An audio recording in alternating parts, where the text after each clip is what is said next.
আজ দেখাচ্ছি ডান্সে আমি কিভাবে আইলাইনার পরি যেটা একেবারে স্মাচ প্রুফ, স্টেজ ফ্রেন্ডলি আর একদম ক্লাসিক্যাল ডান্সের উপযুক্ত হয়। ফার্স্টে আমি অ্যাজ এ বেস একটা জেল আইলাইনার নিয়ে চোখের মিডল পোর্শন থেকে আউটার কর্নারের দিকে টেনে নিই।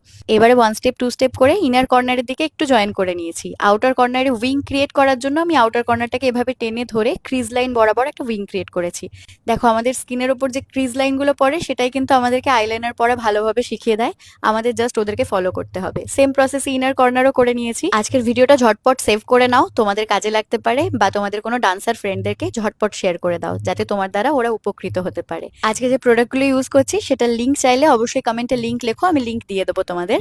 এরপরে দেখো একটা লিকুইড আইলাইনার নিয়ে সুন্দরভাবে আই মেকআপটাকে একটু শার্প করে নিচ্ছি। আউটার কর্নার থেকেই একদম লোয়ার ল্যাশ লাইনটাকে জয়েন করে দিচ্ছি। এই প্রসেসে আইলাইনার পরলে ডান্সের সময় ঘেমে গেলেও আই মেকআপ গলে যাওয়ার কোনো চান্স থাকবে না। এটা ফাইনাল লুক। ভালো লাগলে ফলো করতে একদম ভুলো না।